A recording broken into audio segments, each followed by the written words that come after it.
This is a Howe Model A treadle sewing machine from 1872. It was made by the company when I believe the Stockwell brothers were involved with the company, so it's considered a Howe Stockwell Model A. I wanted to point out a couple of things about this machine before I take the cover off. This is a cast iron base treadle with a pedal. It's up on dollies, a dolly with wheels. The bobbin winder for this machine is over here, and it's a very simple bobbin winder that attaches to the frame and just sits with a rubber bobbin winder tire on the frame. So all you have to do is put the bobbin in here and hold the thread to keep tension on it and treadle to wind the bobbin. It has a wooden pitman rod. Again, it's from 1872. It has quite a large flywheel down here, and basically a simple styled frame with the name of the company on the pedal. This is the underside of the machine, and what you're looking at is, of the table actually, the underside of the table. This is an oil pan, and you can't really see it, but if I pull the drawer out you might. There's an accessory drawer on the left. But most of the machine is below the table. The working actions of the machine are below the table, and this is kind of a very funny shaped oil pan that follows the shape of the large gears that are underneath here. There's a better view of the bobbin winder. I've turned the machine around, and as you can see, as I said, it's a very simple bobbin winder attached to the frame.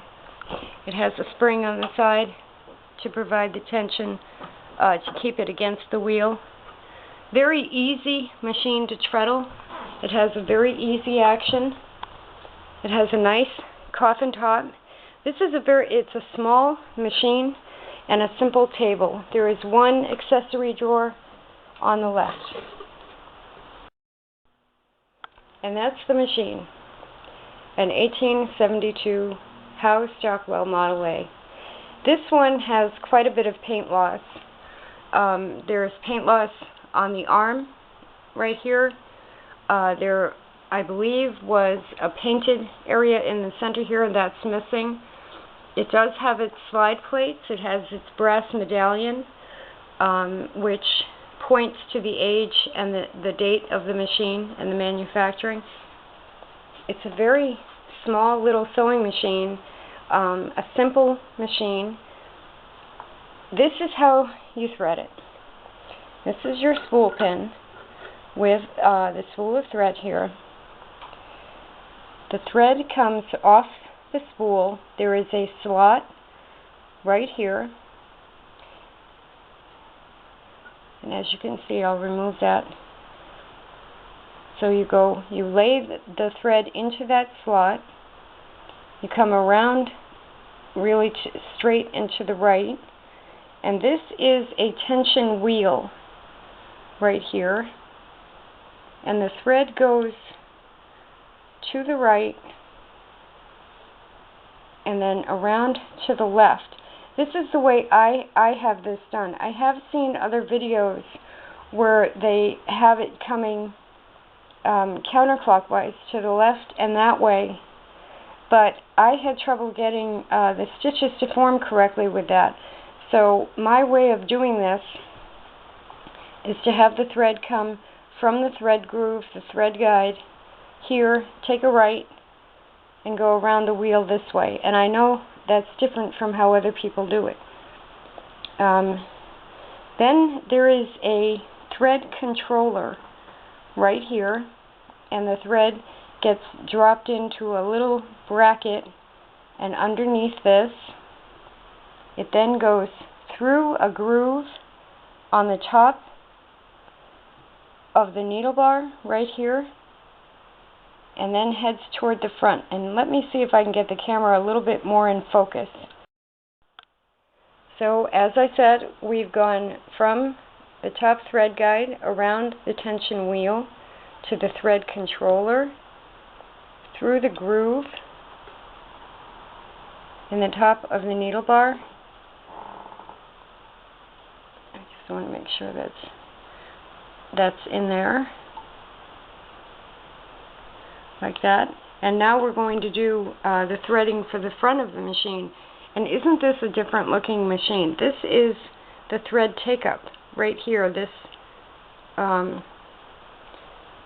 right here. And these are different pins that it goes around before it goes down to the needle. And let me get my glasses so that when I do this, it's done correctly. Now I'm coming from the slot in the needle bar down here. I am going to go, let me just look at this, around this pin to the right, over to the thread take-up on the left, and then back around the lower pin so that you see when tension is put on the thread, the take-up moves. Then we're going to move down, and this is what's interesting about this machine. We have a thread guide right here, and then it threads in the needle from the left toward the right. But what's interesting about the machine is that there is not a hand wheel. Normally on a Singer, on a White, there would be a hand wheel over here that you can turn. And all of the workings, like I said, are underneath. This is really the hand wheel right here. So when you're using this machine, when you're sewing with it, you can either reach to the flywheel, or you can reach to that small hand wheel that's on the right under the machine. And I'm going to lift the needle up right about there and thread it from the left to the right. And now that that's up, I'm not sure you can see the thread guide. It's really kind of hidden. Let me maybe put the camera down.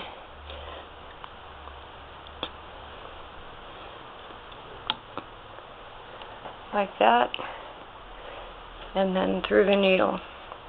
Now when I read the manual that was stored with this machine,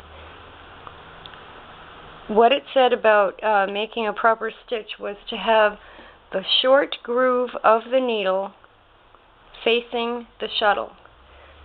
And I have yet to get the front slide plate open. I've been accessing the shuttle through the back plate. This has a boat shuttle. And let me reach down and turn that wheel. And that is the boat shuttle right there. And so when I put the needle in, or made sure that the needle was correct, and I'll bring the needle back up again in a moment, the short groove of the needle had to be facing the shuttle, and the shuttle's right here to the right of the needle, really. So there is a long groove to the needle, and that will face toward the left. There is a short groove to the needle, and that will face to the right. And what I did find was that by watching exactly how the shuttle interacted with the needle, I could tell the best height of the needle. And right here on the back of the needle bar is a screw that you can loosen in order to adjust the height of the needle or to turn it around if it's in your machine wrong. And I found by doing that, I could set the needle with the groove toward the short groove toward the right and have the machine make a stitch. Now if I go around this way, and this is not something you normally do, is have the machine sew without fabric there. So here comes the boat shuttle, and that is the white thread that you see above the boat shuttle is the bobbin thread. The blue loop that you can see under there is a stitch loop. And the way that the bobbin, the shuttle is situated in there, the point of it is going to catch that loop, just like that. And I had to watch this action a couple of times to make sure that I had the needle set at the correct height to get the bobbin to interact with the upper thread loop correctly. So as you turn the wheel, that's what happens. Now I'm finding that the balance wheel and the flywheel both move toward the back. So if I'm sitting here sewing something and I reach down under here, right here, here's the small wheel you can grab. I turn that to the back. And this has a belt on it. I would also turn the big wheel toward the back to get it to go.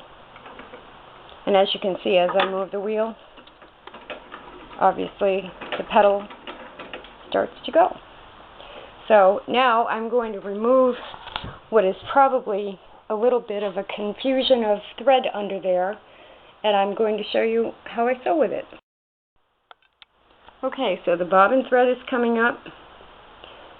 The upper thread is coming up. I'm going to close the slide plate in the back, put some fabric under the presser foot, and this is how you lower the presser foot. This lever goes from the right to the left to lower the foot.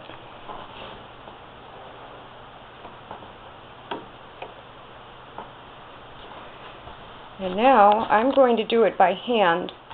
I could probably treadle it with one foot. It's a very easy treadle to operate. But I'm going to turn the little balance wheel toward the right, maybe to get it going. I'll put a foot on the pedal. I don't want to go the wrong way with this one.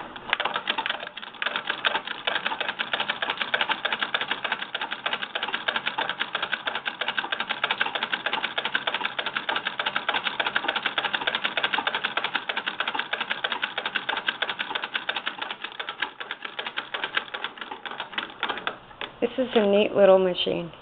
It really is a nice little machine. Now I'm going to show you, I'll remove that from underneath the presser foot and show you the stitches it makes. And I just found something out. I went to lift the presser foot and look what happened. I pushed the upper a little bit further than normal, and look at that. This fits down into a slot to hold that in place, and the foot moves over to the left. Now, I don't have any other attachments, but I wonder if that's how you would change the attachments, is to move it all the way to the left like that. And then I want to move this, and look at that, it pops right back into place, and the foot is all the way down.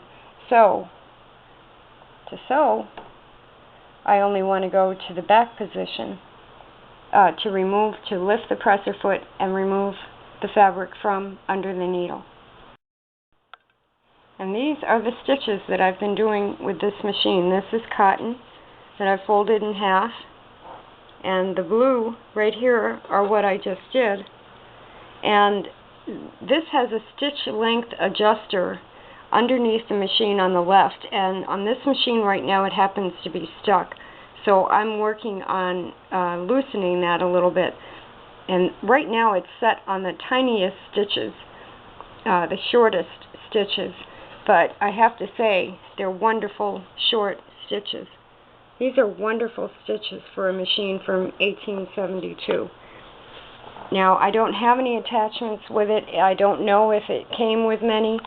I do know that it's a very interesting little machine that, and I say it's little, this is about 13 inches long, I'm guessing, but that's about 13 inches long.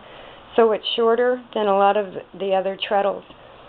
And it's just a very nice machine that sews very nice straight stitching. It's not really fancy. It's a little bit different in the way that it works. but it really is a nice little machine. The 1872 Howe Model A.